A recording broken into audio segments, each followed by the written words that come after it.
নমস্কাৰ ছাৰ বাইদেউসকল। অসম চৰকাৰৰ বিত্ত বিভাগে ভালদৰে হিচাপ নিকাচ কৰিলে ৰাজ্যৰ চৰকাৰী কৰ্মচাৰী সমাজক OPS দিয়াত বিশেষ অসুবিধা নহ'ব এই বুলি মন্তব্য কৰিছে অসম চৰকাৰৰ প্ৰশাসনিক ন্যায়াধীকৰণৰ প্ৰাক্তন অধ্যক্ষই। হয় ছাৰ বাইদেউসকল, এই পৰিপ্ৰেক্ষিতত পুৰণি পেঞ্চন ব্যৱস্থা পুনৰ প্ৰৱৰ্তনৰ দাবীত ছেপ্টেম্বৰৰ পৰা NPS কৰ্মচাৰী সংস্থাৰ আন্দোলন ঘোষণা। তীব্ৰ বিৰোধিতা UPS প্ৰৱৰ্তনৰ। 2005 চনৰ 1 ফেব্ৰুৱাৰীৰ পৰা চৰকাৰী কৰ্মচাৰীসকলৰ বাবে প্ৰৱৰ্তন কৰা নতুন ৰাষ্ট্ৰীয় পেঞ্চন নীতি অৰ্থাৎ NPSৰ বিৰুদ্ধে ধাৰাবাহিকভাৱে শিক্ষক কৰ্মচাৰীসকলে আপত্তি জনাই আহিছে।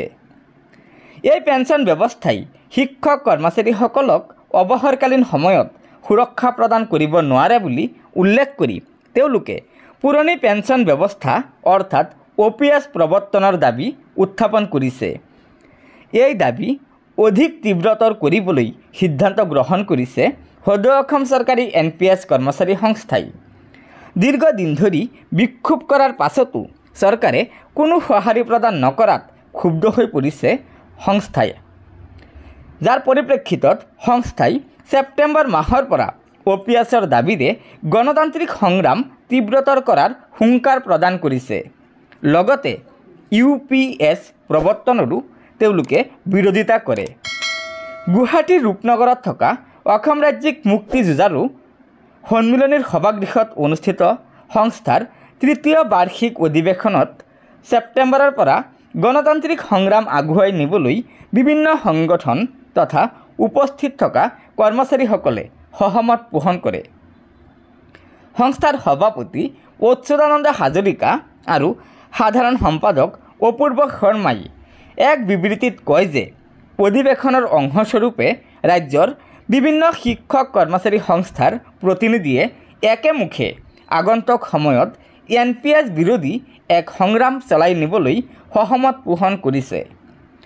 অধিৱেশনৰ মুকলি সভাত আজি অংশগ্ৰহণ কৰি অসম সচিবালয় সেৱা সংস্থাৰ সভাপতি চন্দন কাকতিয়ে এই যুঁজত আন সংস্থা আৰু সংঘসমূহক আগুৱাই আহিবলৈ আহ্বান জনায়।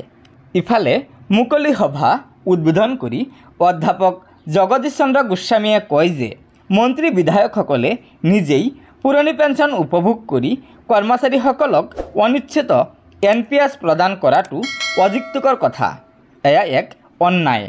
সভাত বিশিষ্ট অতিথি হিচাপে অংশগ্ৰহণ কৰি অসম প্ৰশাসনিক ন্যায়াধীকৰণৰ প্ৰাক্তন অধ্যক্ষ ৰাজীৱ কুমাৰ বৰাই কয় যে অসম চৰকাৰৰ বিত্ত বিভাগে ভালদৰে হিচাপ নিকাচ কৰিলে কৰ্মচাৰী সমাজক OPS দিয়াত বিশেষ অসুবিধা নহ'ব। উল্লেখ্য যে আজিৰ সভাত সংস্থাৰ আগন্তুক 2 বছৰৰ বাবে সভাপতি হিচাপে অচ্যুতানন্দ হাজৰিকা আৰু সাধাৰণ সম্পাদক হিচাপে অপূৰ্ব শৰ্মাক পুনৰ নিৰ্বাচিত কৰে। সভাই আগন্তুক সময়ত কৰ্মস্থলীত কৰ্মচাৰীসকলৰ সুৰক্ষাৰ স্বাৰ্থত এটা কোষ গঠন কৰিবলৈও সিদ্ধান্ত লয়। গতিকে ছাৰ বাইদেউসকল, এয়া এটা অত্যন্ত গুৰুত্বপূৰ্ণ খবৰ, কিয়নো অসম প্ৰশাসনিক ন্যায়াধীকৰণৰ প্ৰাক্তন অধ্যক্ষ ৰাজীৱ কুমাৰ বৰা ডাঙৰীয়াই কৈছে যে অসম চৰকাৰৰ বিত্ত বিভাগে হিচাপ নিকাচ কৰিলে ৰাজ্যৰ চৰকাৰী কৰ্মচাৰীসকলৰ বাবে OPS প্ৰৱৰ্তন কৰিব পাৰে। এই ক্ষেত্ৰত অসম চৰকাৰৰ বিশেষ অসুবিধা নহ'ব। গতিকে ছাৰ বাইদেউসকল, আশা কৰা হৈছে যে অসম চৰকাৰে এই সন্দৰ্ভত নিশ্চয় কিবা এটা কথা বিবেচনা কৰিব, যাতে ৰাজ্যৰ চৰকাৰী কৰ্মচাৰীসকল উপকৃত হ'ব পাৰে। গতিকে লগৰ বন্ধুবৰ্গক ভিডিঅ'টো শ্বেয়াৰ কৰি আজিৰ এই গুৰুত্বপূৰ্ণ খবৰটো জনাই দিব আৰু নতুনকৈ অহা ছাৰ বাইদেউসকলে অনুগ্ৰহ কৰি আমাৰ এই চেনেলটো ছাবস্ক্ৰাইব কৰি ল'ব। ধন্যবাদ। জয় আই অসম।